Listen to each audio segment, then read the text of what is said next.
হয়ে যাবে।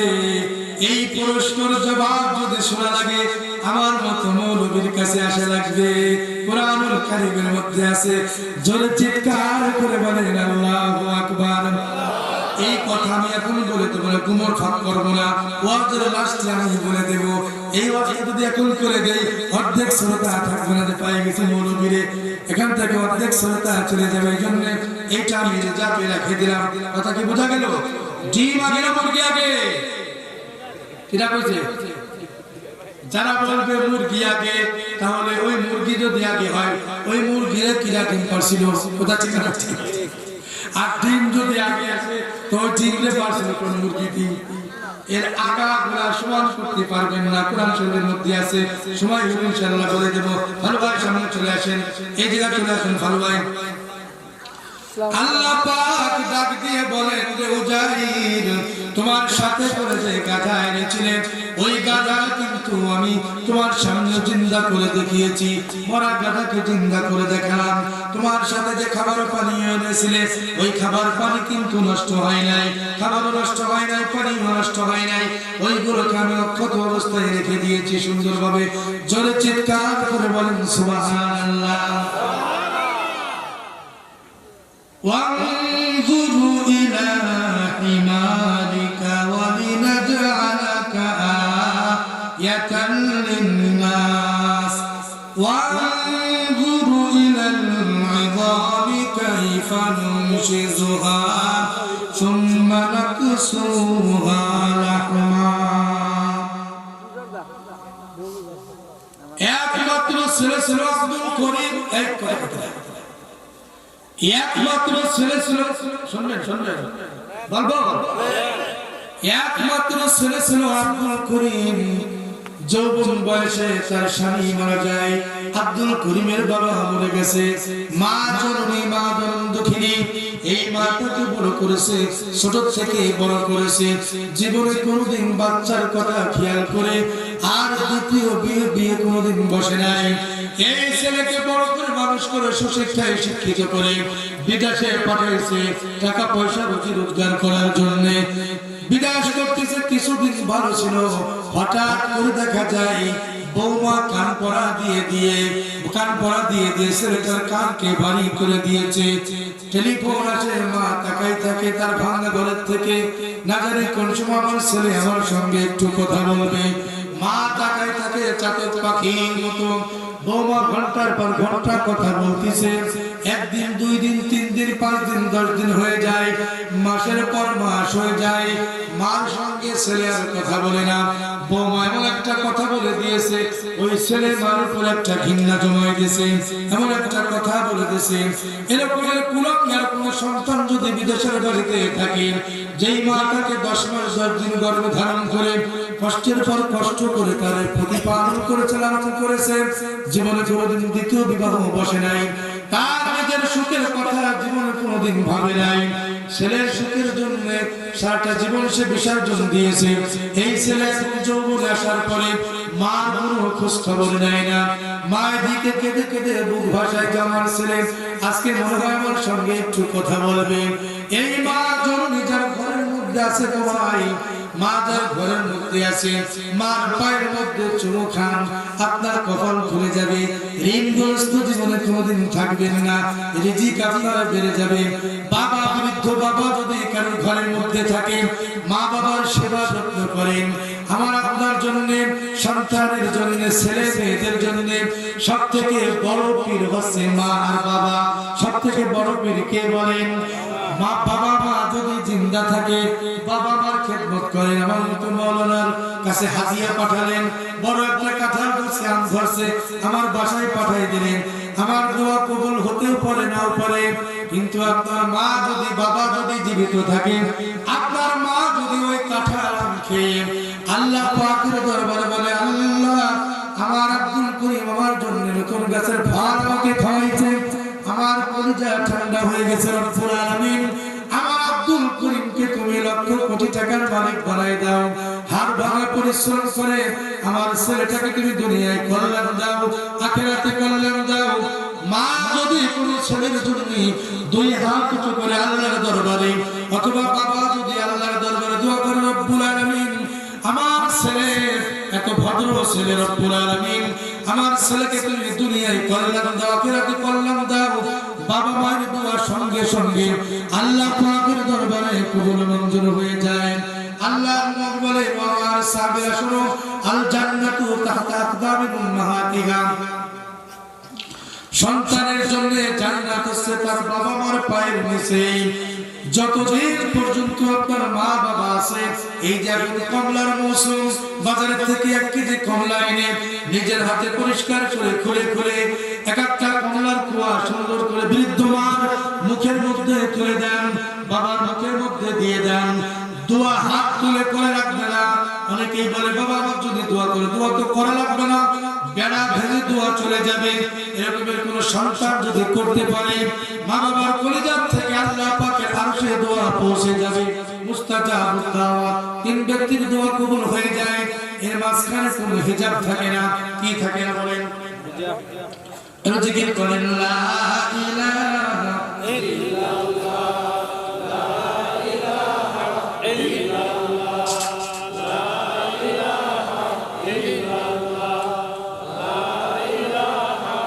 لا إله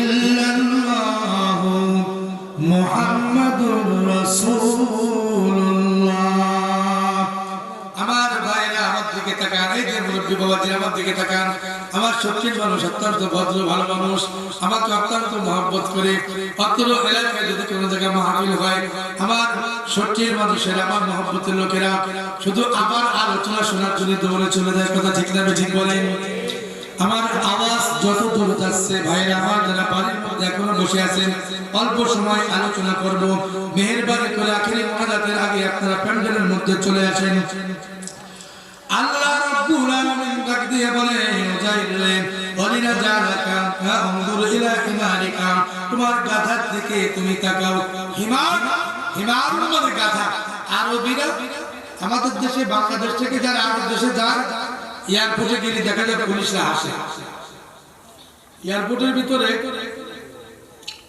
আরব দেশের এয়ারপোর্টে গেলে ওরা যখন ওই পাসপোর্ট চেক করে এক লোকের নাম হলো তারেক মিয়া কি মিয়া তারেক মিয়া এখন আরবিতে তারেক মানে কি রাস্তা তারেক মানে কি রাস্তা আর মিয়া মানে 100 তাহলে এর অর্থ কি দাঁড়ালো কথা কয় আমার কথা মানে বোঝা যাচ্ছে না মানে আমরা তো মনে করি তারেক মিয়া কত সুন্দর নাম ঠিক না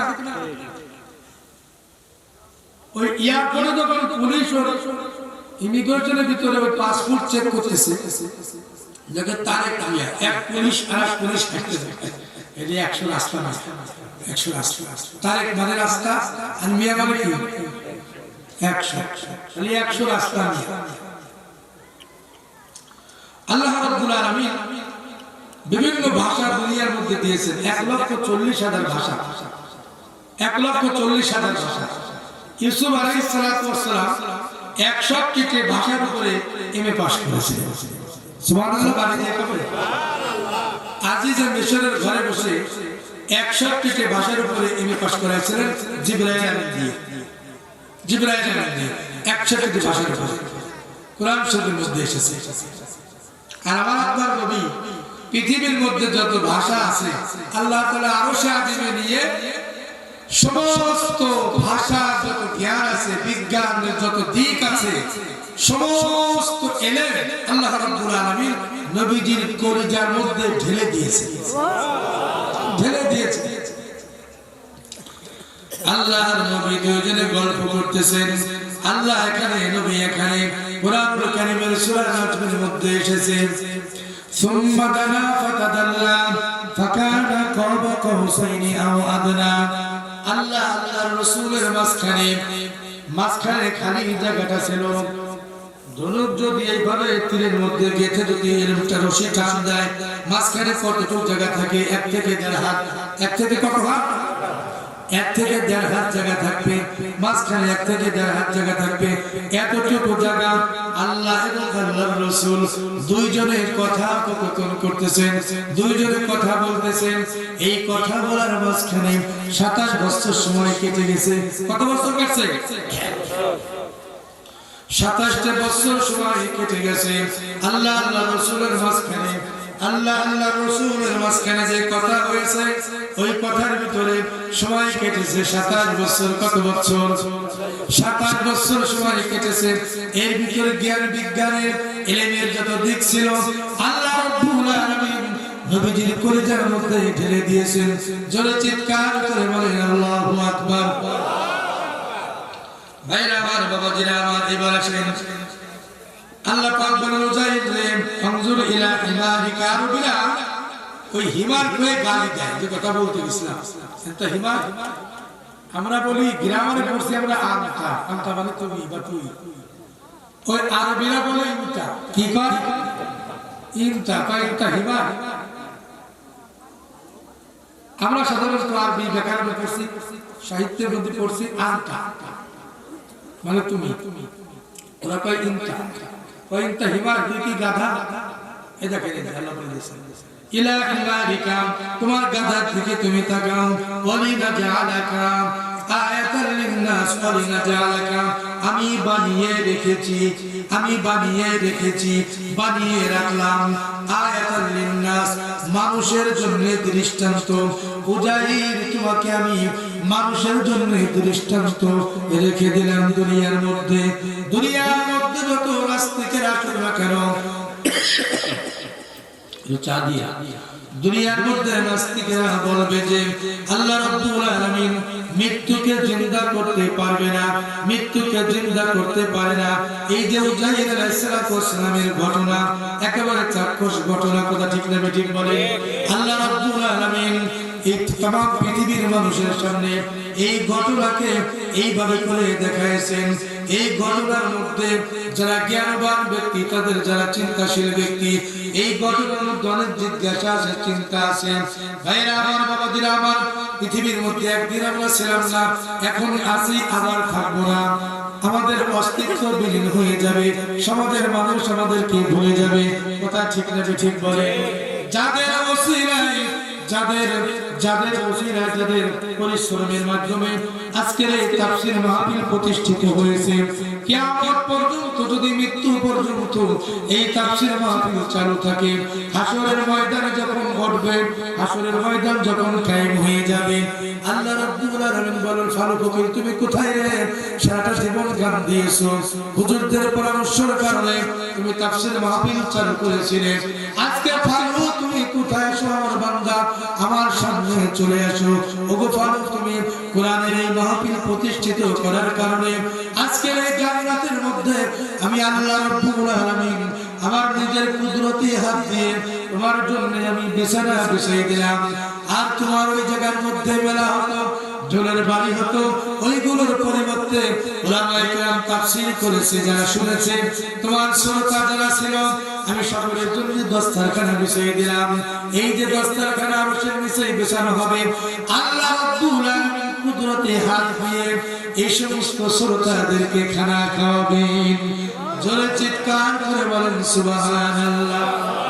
লা ইলাহা ইল্লাল্লাহ, জোরে লা ইলাহা ইল্লাল্লাহ, লা ইলাহা ইল্লাল্লাহ, লা ইলাহা ইল্লাল্লাহ, জোরে লা ইলাহা ইল্লাল্লাহ, জোরে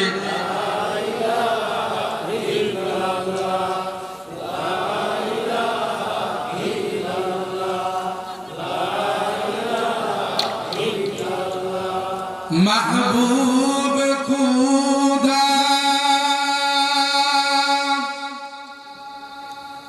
जिस दिल में हासिल नहीं, लाखों मुमीन हो मगर ईमान में कामिल नहीं। ला इलाहा इल्लल्लाह, जोरे ला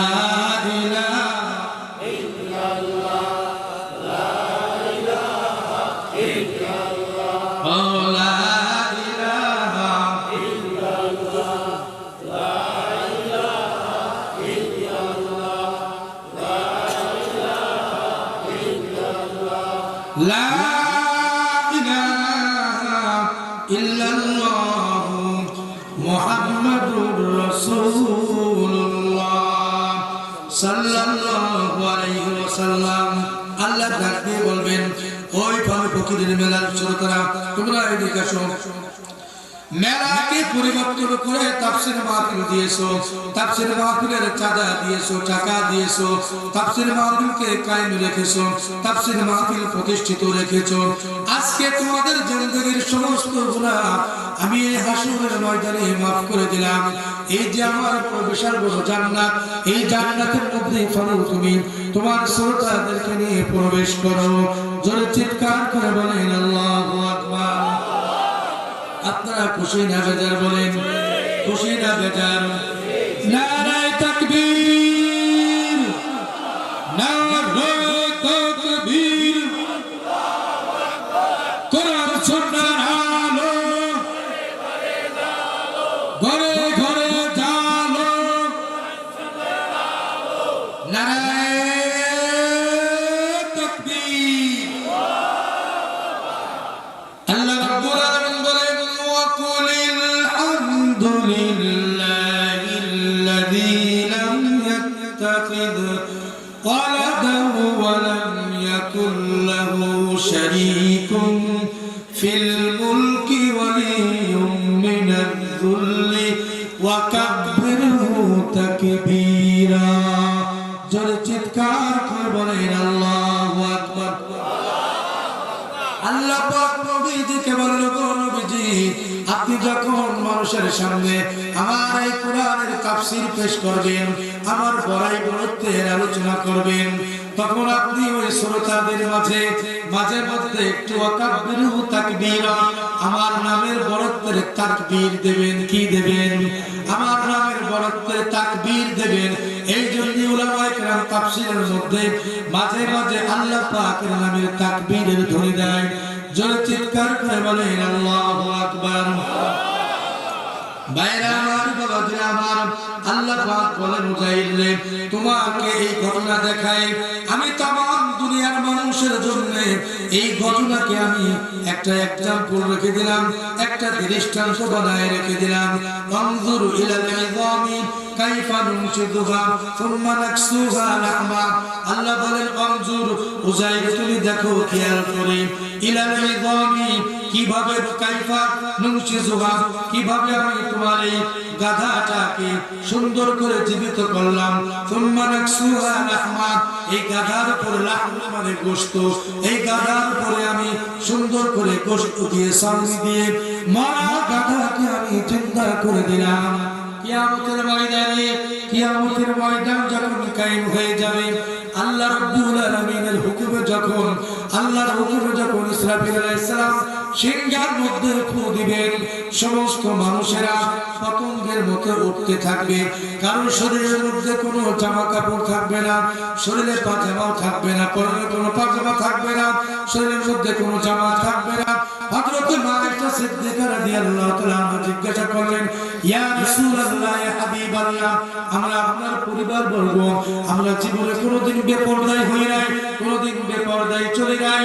হাসরের ময়দানে লক্ষ কোটি মানুষের সামনে তাহলে আমাদের তো বড় লজ্জা হবে, আমাদের আব্রু বের হয়ে যাবে, আমরা উলঙ্গ হয়ে যাব। ওগো নবীজি, আমাদের বড় লজ্জা হবে।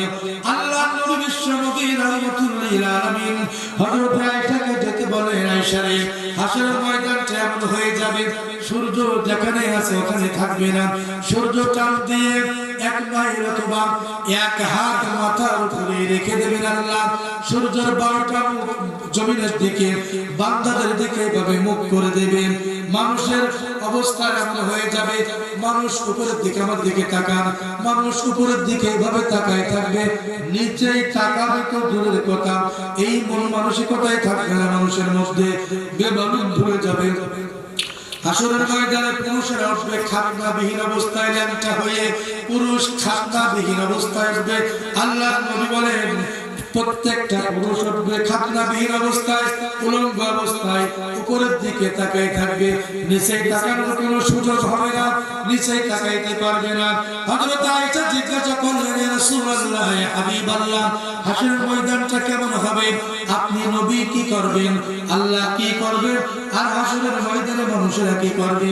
আল্লাহ নবী বিশ্ব নবী রাহমাতুল লিল আলামিন বলেন আয়েশারে হাসরের ময়দানে এমন একটা অবস্থা সৃষ্টি হবে সমস্ত হাসরবাসীরা আল্লাহ রাব্বুল আলামিনকে খুশি করার জন্য ইয়া নাফসি নিজে বাঁচি আল্লাহ আমাকে বাঁচাও সকলে কাঁদতে থাকবে সমস্ত নবীরা কাঁদবে ওলিরা কাঁদতে থাকবে হাসরের ময়দানে সমস্ত মানুষেরা কাঁদতে থাকবে আল্লাহ রাব্বুল আলামিন বিচারের কার্য শুরু করবেন আল্লাহ রাব্বুল আলামিন স্বয়ং নিজে আমি রাসূলকে খুশি করার জন্য আল্লাহ পাকের কুদরতি বেরেদের মধ্যে চিন্তা থাকবে আর আমি রাসূল শুধু আমার উম্মতের চিন্তায় থাকবো হাসরের ময়দানে একমাত্র আমি নবীর সুন্নাত মানার দরকার আছে না নাই ভাই আপনাদের খুব খারাপ লাগতেছে ভালো লাগতেছে না এমন একটা বলতেছেন এই যত সময় বসে আছি ফেরেশতা আমাদের গুনাহ কাঁধে করে নিয়ে দাঁড়ায় রয়েছে মাটির তলে করি আল্লাহ পারতেছে না এত গুনাহ করছে তোমার বান্দার পারতেছে না আল্লাহ কি করবে পারতেছে না এত গুনাহ আমি পারতেছি না কাঁধে করে রাখতে আমি করবো কি আল্লাহ কয়ে যা গুনাহ আমি লৌহিত সাগরের মধ্যে নিক্ষেপ কর আমার বান্দার জিন্দেগীর গুনাহ মাফ করে দিলাম নারে তাকবীর আল্লাহু আকবার ভাইরা আমার বাবাজিরা আমার انظر الى العظام كيف ننشزها ثم نكسوها لحما কিয়ামতের ময়দানে হযরত হুসাইন আলাইহিস সালাতু ওয়াস সালামের সামনে গাদাকে সুন্দর করে এইভাবে জিন্দা করে দেখালেন ফালাম্মা তাবায়্যানা লাহু ক্বালা আ'লাম আন্নাল্লাহ আলা কুল্লি শাইইন কাদির আল্লাহ রাব্বুল আলামিন হুসাইনকে বললেন হুসাইন রে তাফসীরের মধ্যে রাখে তাফসীরে কাসিরের মধ্যে হুসাইন তুমি যাও তোমার বাড়ির মধ্যে তুমি চলে যাও হযরত হুসাইন যখন উনি বাড়ি থেকে চলে আসছিলেন ওনার ছোট্ট একটা বাচ্চা ছিল ছেলে ছিল ওই ছেলেকে রেখে চলে আসছিলেন হুসাইন আলাইহিস সালাতু ওয়াস সালাম এখানে কিন্তু 100 বছর ঘুমায় রয়েছে কয় বছর ঘুমায় রয়েছে এদিকে ছেলের বয়স বেশি হয়ে গেছে বাবার বয়স কম হয়ে গেছে তার কারণে 100 বছর ঘুমায় রয়েছে এই বয়সটা কিন্তু ধরা যাবে না কথা কি বোঝা গেছে ছেলের বয়স বেশি বাবার বয়স কম কথাটা কেমন উল্টো না ছেলের বয়স বেশি বাপের বয়স তাহলে কি ছেলে আগে আছে না বাপ আগে আছে সেই মুরগি আর ডিমের মতো ঘটনা ডিম আগে মুরগি আগে কি পারা যাবে আমাদের বাংলাদেশের সবথেকে বড় বিদ্যাপীঠ ঢাকা বিশ্ববিদ্যালয় ওই বিশ্ববিদ্যালয়ের যারা প্রফেসর যারা পড়ায় যারা ভাইস চ্যান্সেলর ওদেরকে প্রশ্ন করেন কি আপনি হয়ে যাবে ওই উত্তর কোন যাবে এদিকে আসলে এই কোরআন কারীমের মধ্যে উত্তর আছে ডিমা বেটা মুরগি কি বলতেছিলাম হযরত হুসাইন আলাইহিস সালাতু ওয়াস সালাম উনি যেই পথ দিয়ে যাচ্ছিলেন বাড়ির দিকে রওনা করছে 100 বছর আগের মানুষ যদি এখন এই যে নতুন মসজিদের পাশে কবরস্থান আছে 100 বছর আগের মানুষ যদি কবরের থেকে উঠে আসে বলে ফালরে আমি তো তাওই চলে আইছি ভালো ভাই কিন্তু তাওই দেখে নাই কেউ জানবে না লাঠি একটা নিয়ে দাবড় দেবে কথা ঠিক না বেটি 100 বছর আগে মানুষ হুসাইন আলাইহিস সালাতু ওয়াস সালাম 100 বছর আগে যে পথ দিয়ে গেছে ওই পথটা কিন্তু এখন উন্নত হয়ে গেছে 30 বছর আগের মানিকগঞ্জ আর আজকের মানিকগঞ্জ পার্থক্য আছে না নাই বলেন এত বড় রাস্তা হয়ে গেছে কত মার্কেট হয়ে গেছে দেবেন্দ্র কলেজ ছিল 30 বছর আগে কেমন আর এখন কেমন হয়ে গেছে হযরত হুসাইন আলাইহিস সালাতু ওয়াস সালাম ওনার নিজের বাড়ির মধ্যে ঢুকে খুব শর্টকাটে বলতেছি লম্বা ঘটনা ওনার নিজের বাড়ির মধ্যে প্রবেশ করে ওনার নিজের ছেলেকে জিজ্ঞাসা করতেছে ছেলে তো বুড়ো হয়ে গেছে দাড়ি পাকে গেছে দাড়ি গিয়েছে দাড়ি পাকে গেছে ছেলেকে জিজ্ঞাসা করতেছে যে বাবা জান হুসাইন পয়গম্বরের বাড়ি কোনটা দাড়ি পাকা মুরব্বি বলতেছে কে তোমার তাতে কি দরকার কয়না দরকার আছে ওনার বাড়ি কোনটা ওনার বাড়ি তো এটা কয় বাবা হুসাইন পয়গম্বর তুমি দেখছো নাকি কয় না আমি দেখি নাই আমি শুনেছি হুসাইন পয়গম্বর আমার বাবা ছিলেন আমি জীবনে কোনোদিন আমার বাবাকে দেখি নাই আমার বাবা ছোটবেলায় আমাকে বাড়ির মধ্যে রেখে ওই যে চলে গেছে কোথায় মরে গেছে আমি জীবনে কোনোদিন আর আমার বাবাকে দেখি নাই আমার বাবার দর্শন আমি জীবনে কোনোদিন পাই নাই আমার বাবা একজন তাওরাতের বড় হাফেজ ছিলেন তাওরাত কিতাবের হাফেজ দুইজন মানুষ ছিলেন। একজন আছে হযরত মুসা কালিমুল্লাহ জলিল করে পয়গম্বর, যার উপরে তাওরাত নাযিল হয়েছে। আর একজন ব্যক্তি হচ্ছেন আমার বাবা হযরত উজাইর আলাইহিস সালাতু ওয়াস সালাম। উনি তাওরাতের হাফেজ ছিলেন এবং তাওরাত অরিজিনাল তাওরাতের কপি কোন জায়গায় আছে উজাইর পয়গম্বর ছাড়া পৃথিবীর কোনো মানুষ জানে না। জোরে চিৎকার করে বলেন আল্লাহু আকবার। তাওরাতের মাত্র দুইজন হাফেজ, কোরআন শরীফের কয়জন হাফেজ? কথা কয় না কা? এই যে একজন হাফেজ, আমি ছোট একজন হাফেজ, ভাই বলেন সবাই আসেন। এই যে একজন হাফেজ, আমি একজন ছোট আছি। আমার মসজিদের হাফেজ সাহেব একজন হাফেজ সাহেব। ভাই আমার বাবাদের আমার তাওরাতের মাত্র কয়জন হাফেজ? এই কয়জন মানুষ করে সবাই বলেন তাওরাতের কয়জন হাফেজ? দুইজন হাফেজ।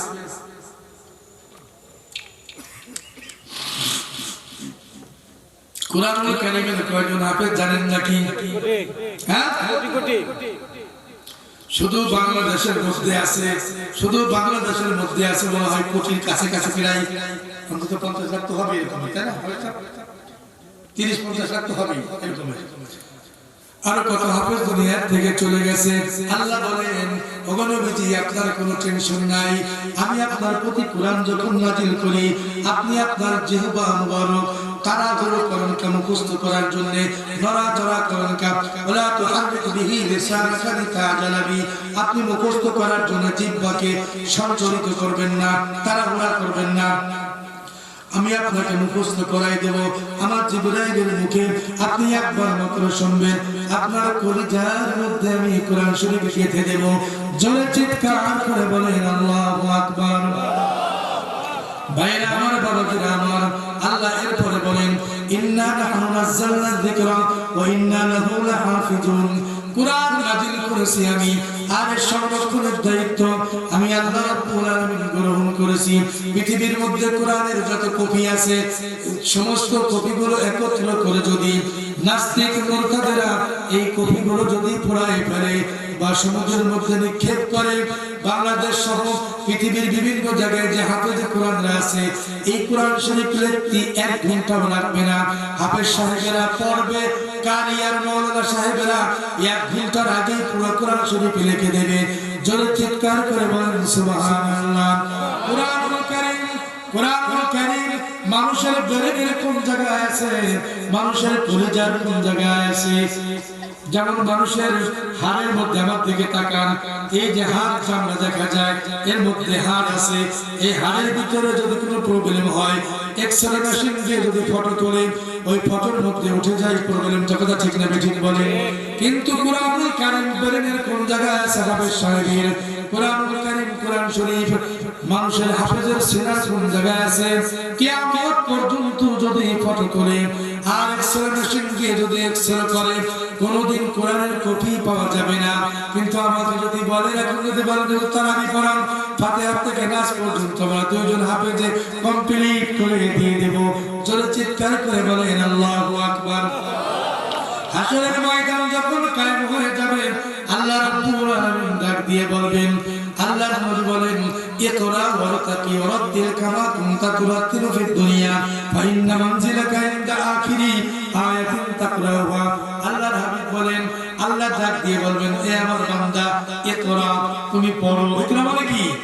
পড়ো। ইকরা ওয়ারতাকি ওয়ারাতিল কামা কুনতা তুরাতিলু ফিদ দুনিয়া, দুনিয়ায় তুমি যেভাবে তিলাওয়াত করতে, মধুর সুরে তিলাওয়াত করতে নামাজের মধ্যে, ওয়াশ-শামসি ওয়া দুহাহা ওয়াল কমারি ইযা তালাহা ওয়ান নাহারি ইযা জাল্লাহা ওয়াল লাইলি ইযা ইয়াগশাহা ওয়াস সামাই ওয়া মা বানাহা ওয়াল আরদি ওয়া মা তাহাহা ওয়া নাফসিন ওয়া মা সাওয়াহা ফাআলহামাহা ফুজুরাহা ওয়া তাকওয়াহা। মজা লাগে কি লাগে না বলেন? একটার সাথে আরেকটার মিল আছে। আর রহমানু আল্লামাল কুরআন খালাকাল ইনসানা আল্লামাহুল বায়ান আশ-শামসু ওয়াল কমারু বিহুসবান ওয়ান নাজমু ওয়াশ-শাজারু ইয়াসজুদান তাহা মা আনজালনা আলাইকাল কুরআনা লিতাশকা ইল্লা তাযকিরাতান লিমান ইয়াখশা তানজিলাম মিম্মান খালাকাল আরদা ওয়াস সামাওয়াতিল উলা আর রহমানু আলাল আরশি ইসতাওয়া লাহু মা ফিস সামাওয়াতি ওয়া মা ফিল আরদি ওয়া মা বাইনাহুমা ওয়া মা তাহতাস সারা। সারা রাত কোরআন শরীফ পড়ো, কোনো অসুবিধা হবে না। ভাই আমার, বাবাজিরা আমার, আল্লাহ বলবেন ইকরা ওয়াত্তাকি ওয়ারাত্তিল কামা কুনতা তুরাত্তিলু ফিদ দুনিয়া, তুমি পড়ো আর তুমি তাড়াতাড়ি ওঠো।